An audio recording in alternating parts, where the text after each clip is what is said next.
All right. I bet nobody expected this. We are going to be talking about the World of Tanks card game. Now, it is called a collectible card game on their sell sheet, and I don't know if that's necessarily true. There's like one or two box openings that exist on camera where there was a premium foil pulled. Um, I have to give you my raw impressions on this set that it is very bad. And it's kind of unfortunate because World of Tanks is actually a very large IP. And another thing on top of that is any video game that has a card game in any way, shape, or form has an edge because there are going to be people that, 15 years from now, they're going to be like, hey, remember that game we used to play back in the day? And maybe, just maybe, they're like, I wonder if it had any cards. And 9 times out of 10, there will be if it's a popular IP. A great example of that is Halo. Halo had a trading card set in 2007 from Topps.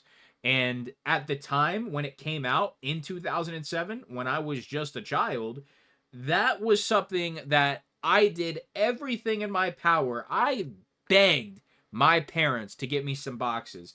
And I think over the course of like 3 years, I had gotten about 3 boxes. I think when it came out, I got one, and then I got one for Christmas, and I got one for my birthday. And it was just one of the coolest things in the world at the time for me.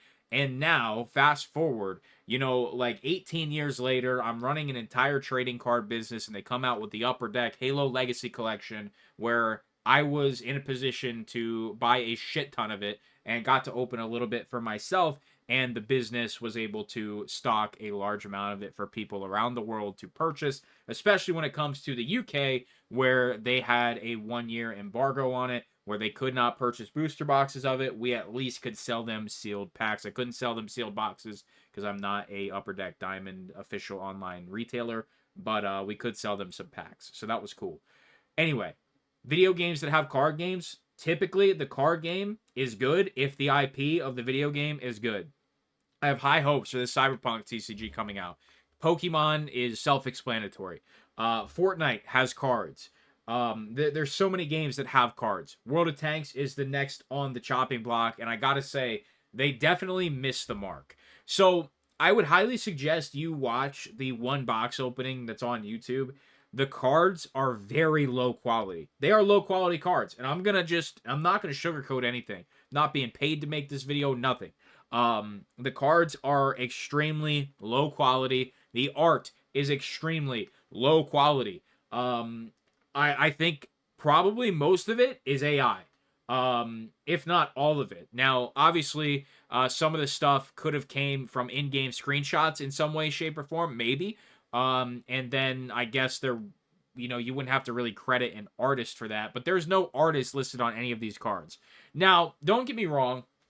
While I do think the cards look like shit, some of the cards don't look horrendous. Now, this is a premium foil. We can't count this because the premium foils look horrendous. They are terrible. Now, they seem to have a little bit of demand on the market. These premium foils seem to be going for about $40. So that's not terrible. But the MSRP of a box of this for a 24 pack booster box is $110. They're already being sold way cheaper by game stores that got burnt on them. Right now, current market price is about $75. Some sellers taking even more of a bath by accepting offers on it. It's going to continue to collapse. There's absolutely no demand for it. I saw there's one game store that has them out there pretty cheap already, and I was going to shoot them an offer like, hey, would you be interested in potentially selling me your entire position? I think it was 10 boxes for $40 a box shipped. You want $400, you want to get out of this product, I'm completely down. I figure, based on what I've done in a little bit of research at these premium foils, they're about, one in like 1.33 boxes. So if I buy 10 boxes, I should get like 6 premium foils, sell all of those, probably be at about half of my money back, and see if I can actually sell the singles. Something along the lines that I considered it. I didn't send any messages though. It's just something that I'm watching and I'm keeping an eye on. But that's why we're talking about it here today. Just putting it on your radar, just like it's been put on my radar. So anyway, these are the premium foils. They look nothing like this. You know, this is the actual imagery of the card. But let me just show you a premium foil. It's crazy. This is a premium foil, and I'm gonna use like 3 seconds of this guy's footage. That is your premium foil. So, wow. Sorry, I can't show you any more. I don't want to not be under fair use. So, cover my ass when it comes to copyright, and that is completely under fair use with that time frame. So, yeah, dude, like those foils look terrible, man. Good God. And that is the only chase in this entire product is the premium foils, which fall about one in, every box and a third. So, you open 3 boxes, you're probably getting 2 foils. That's your only chase. There's nothing else. There seems to be a few legendaries a box. I don't know how many. But if you want to look at the cards here, you can see everything, and there's not really a lot of the premiums. And I will say the one thing that I do like is obviously every premium is going to be a full art, but at the same time, because of how bad the foiling is, it almost doesn't matter. You can see here, kind of like I don't know if this is like a stadium, if you want to call it that, from like Pokemon. That kind of card, though, you can see a few more of them here. These don't look bad. Like, they actually don't look too bad because they are like a full art design as well. But obviously the premiums are the best looking cards in this state, but not in that foil, dude. Not in that foil. This is a product that, like I said, I'm going to keep an eye on it for a while. And if it does get down to, 30, $40 a box and the premiums do hold any value, I will certainly maybe pick some up for the store.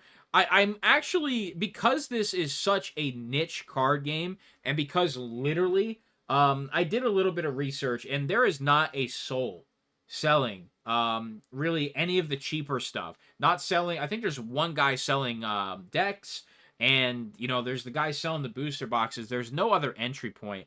So I have considered purchasing a box just to sell by the sealed pack, but I don't know. I just feel like I'd be lighting $70, $80 on fire, and it just really wouldn't be worth it. If I could get a box right now at like $50, I would open at least a pack just to feel the cards in person to see actually how bad they look and feel. For example, no shade to the guy that made this TCG. I think it's called like Chronicles of something. I don't even remember. The set that I bought was Pre-Immortal Rise or something. It's in our eBay store, man. I don't even know what it is. It's like Chronicles of Aria or something. And I'm just gonna be honest. Like, I opened one of the mini booster boxes, 10 packs in a mini booster box. I opened it. I hated it. Like, the cards didn't look good. The cards didn't feel good. The foils didn't look good. I hated it. At least it's better than whatever the fuck this is. The only reason this has any value whatsoever is because of the IP being absolutely massive. Now I gotta say, this Black Prince right here, now that's a mean ass looking tank right there, bro. Premium foil. Hey, that might be the chase card. But in all seriousness, if they're going to continue this, I mean, the Sherman's probably going to be, whatever the American, like, best American tank card is, it's probably this one. Probably going to be the chase card. But, like, dude, I don't know if they're going to make more sets. But, dude, like, this is not, like, to charge that amount for your product. $110. And another thing, I don't remember where it said they were printed, but it's not in Belgium, where a lot of like cards get printed at, like Magic, for example. It's somewhere else. So I mean, hey, maybe you move the printing to somebody else, but this ain't it, man. And I'm not here to just bash the product. Like, they have a great IP, and there's a lot of things with this release that can do better. Apparently, also they went the Lorcana route, and in sealing the boxes, they're using a piece of Scotch tape. Scotch tape. That's how the boxes are sealed. Not even with like a rip strip of cardboard. No, a piece of Scotch tape. Come on. You gotta do better. $110. I mean, dude, the margin on that has to be insane. I mean, you get a cardboard design. You print some cards on terrible card stock. You you get some pack wrappers, put the branding on the pack. Dude, they got to be making like profit per box like $75 a box profit. I don't know what distro is. I'm just assuming it's 75 because there's probably no cost at all. It's probably more like 50 to 60. But if distro cost is what I'm assuming around $70, because that seems to be the floor that nobody wants to go under, that's how you can kind of tell distro cost on things like that, because nobody wants to go under their cost. They want to at least, only lose the shipping money. Oh man. Well, that's really all I have to say about the World of Tanks TCG CCG. Guys, let's get it together here. Let's get a new printer. Let's get a new design. Let's get some real artists. If you made however much money off of this thing already, even if it's $1 million, you can afford to basically just make a new product. Just like start over and call this your Kickstarter at this point, because this is atrocious. That's all I have to say. Everything on this channel is for entertainment purposes only. World of Tanks, don't sue me. Best of luck in all your endeavors. I think I'm covered under free speech, right? I don't know. We'll see. Yikes.